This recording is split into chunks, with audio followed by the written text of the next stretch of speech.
traders. I'm Dennis Dick. And I'm Joel Elconin. Welcome to Premarket Info. Earnings season is kicking off major today. We've got some major reports to talk to you about. Goldman Sachs, Johnson & Johnson, Coca-Cola, United Healthcare, Mattel, PNC. We got a few others on board. All kinds of earnings here this morning. Tonight we've got IBM and Intel both reporting. Joel, let's get to the earnings off the bat. Goldman Sachs reports they absolutely destroy the number 285 against estimates of 212. The stock rallies all the way up to 128 off the number, but now is not that high, only trading 125.16. Yeah, obviously someone took that huge beat and got a little bit of a fat finger. You're right, did take it up to 128 in the pre-market. Had an immediate reaction down under 123, went to 122.65. But after that, the rally has resumed in Goldman. We had been mentioning this stock in the middle of last week, and the way the market was going down, and this thing would not go down. Now you have a reason why. Good earnings.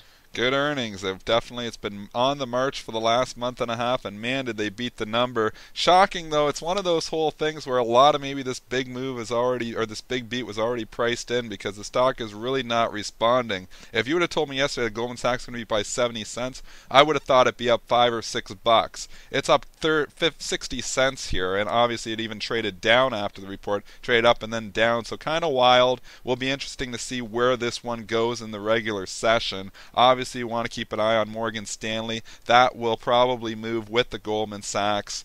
$18 is where it's trading in the pre-market. $17.75 is where it closed. Yeah, Morgan is definitely going to get a bounce off this news as well. I believe they'll be reporting in a few days. Keeping an eye on that Morgan Stanley. I mean, it's been trying to get through 18 for a while, so we'll have to keep an eye on that. Citigroup actually is getting upgraded to strong buy at Raymond James today. So these ones, they're coming out here when the stock's moving higher. It's making new highs here, and we got to go back a while to find out when the last time it traded up to here. You got to go back to, where do you got to go to, Joel? You got to go to March of this year. It got up to 37.72. I think 38.40. It got up as high as 38.40. So we're starting to get back into where we were trading in March, but the stock has had a major run as well. Obviously, investors are liking this upgrade here this morning.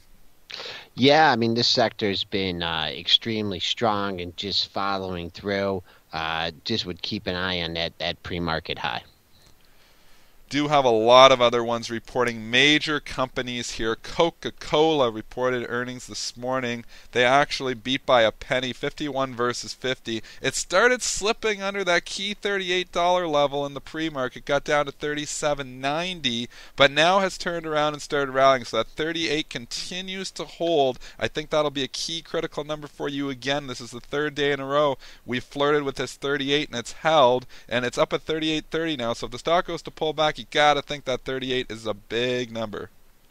Yeah, it did slip to 37.75 in the pre-market. Here's a defensive stock that really has held up well over the last week and a half. We had some of the other defensive stocks selling off, AT&T, Verizon, J&J a little bit, but boy, it got under that $38 level, but not for very long. We're bouncing here in the pre-market. We have a pre-market high at 38.35. If you take a look at the dailies for this Coca-Cola, it's been running into trouble here in the high 38s, 38.65, 38.75, and also you have a huge number here at 39, which was the high back on September 18th. So that'll be your parameters on a pullback.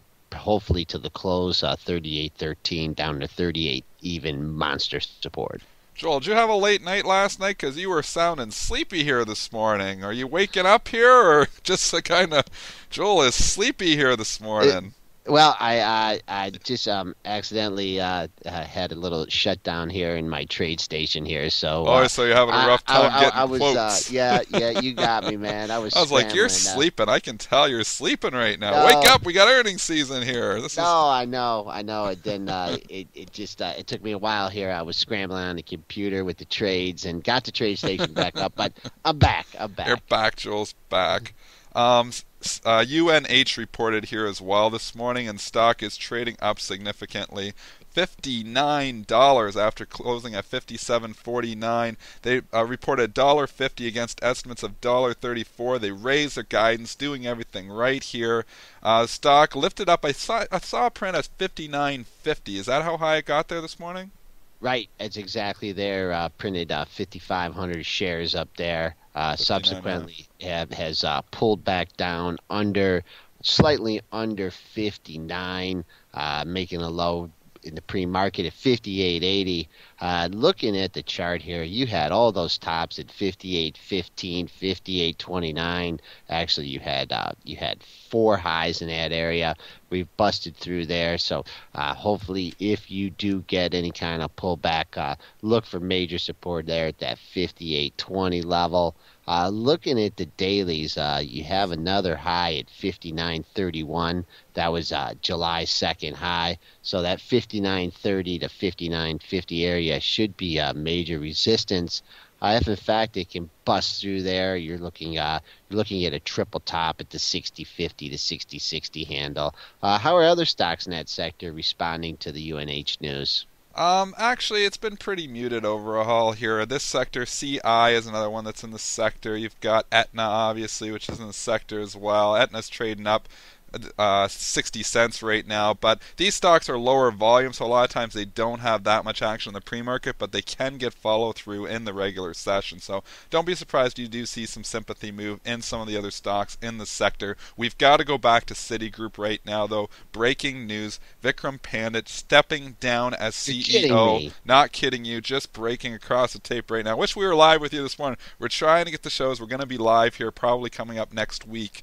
But anyways, Vikram Pandit just stepped down as CEO. Stock is now trading down 80 cents at 35.72 on very active volume, 1.4 million. So here was a stock that was trading up at 37 on a strong upgrade. Man, Raymond James upgrading this thing at the wrong time to strong buy. Uh-oh. Strong buy. They had it up in the pre-market up 30 cents, but now trading massively down and really chopping around. Look at the trades going by: 35.80, 35.96, 35.90, 35.85. The trades are all over the place. The volume is climbing. Everybody doesn't know what to think about this. Yeah, I mean, I thought it might be a good thing. I mean, there's been a lot of pressure for him to step down, and I guess he succumbed to it.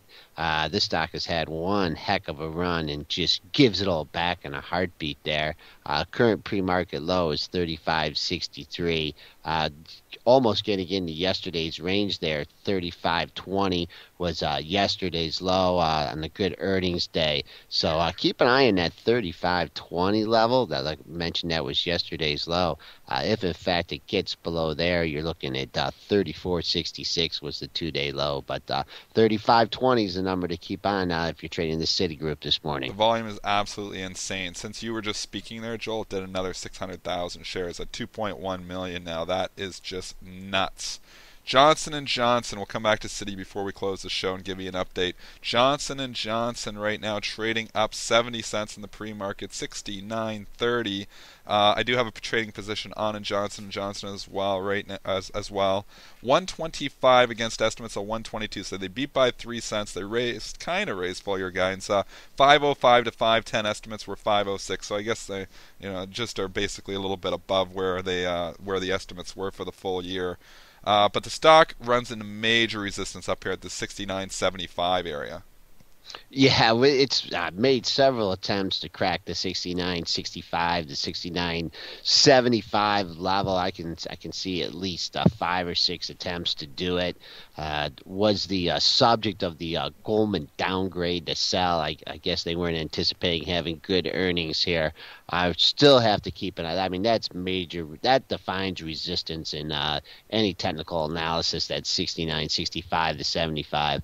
Also, a thing that you have to keep in mind here: this stock, a very thick, heavily traded issue. Popping up a buck in the pre-market on decent volume, but boy, cutting through a lot of sellers there that were going to become active on the open. Major resistance there.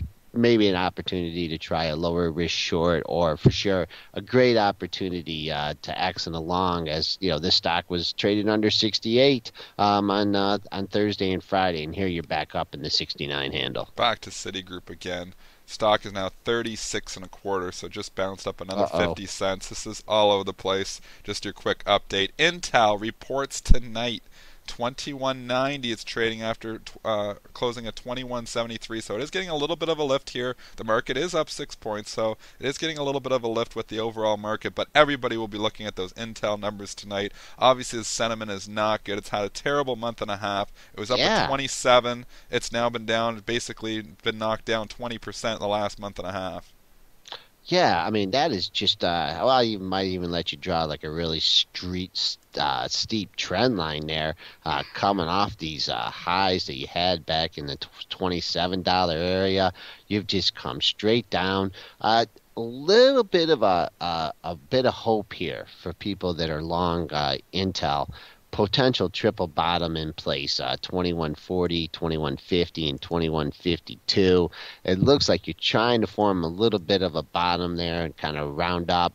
Really, to get out of the woods in this issue, you really need to bust through that $22 level, which is the 4-day high, and you could have some chance. But just boy, this stock has just really gotten kicked in the teeth over the last few months. Yeah, I sold a bunch of my Intel. I had it as an investment for years. I kept a couple hundred shares, but I used to have 1,000 shares of that in my investment portfolio. And a few weeks ago, I was just like, I just don't think I want to own this stock anymore. So I basically lightened and got sold almost all of my Intel. Just kept a couple hundred shares there for fun in my investment portfolio. And I've had that for years, so I'm just not that confident with the whole PC sector slash and obviously processors in the future. So scary to own this. I just think it's fundamentally broken. I think they need to reinvent themselves, which I just don't know if it's going to happen. I still think a rallies are to be sold in this issue.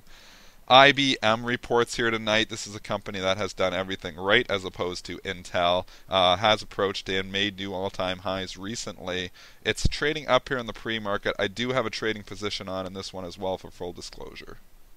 Yeah, IBM, just along with Microsoft, was just extremely strong on Friday.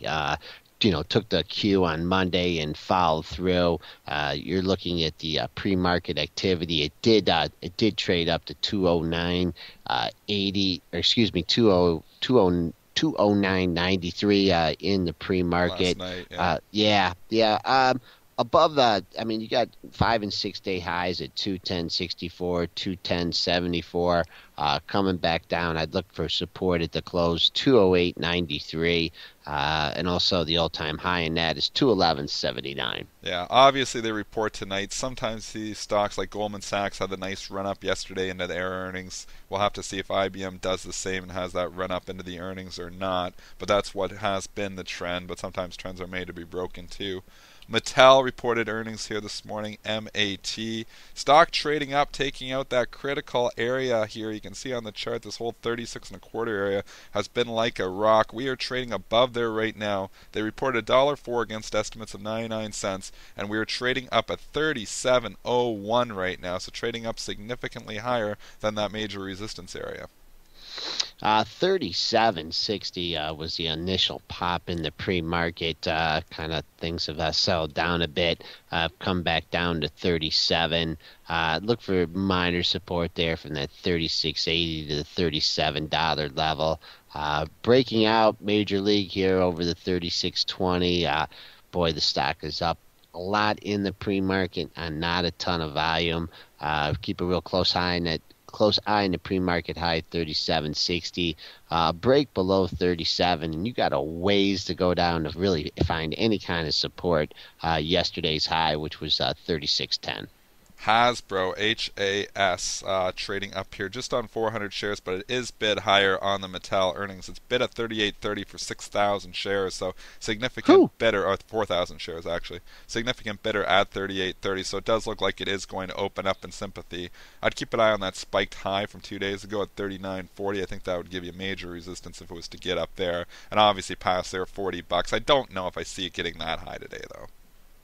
Yeah, I mean it's going up in sympathy. I guess I just remind people to last Friday when they bet up the Wells Fargo on the J.P. Morgan numbers, and then the J.P. Morgan numbers actually came out, and or the Wells Fargo numbers actually came out, and the stock got whooped. We've got another one that just reported PNC stock trading down here in the pre-market about a buck 20. They reported $1.64 against estimates of a buck 61, so they beat by 3 cents.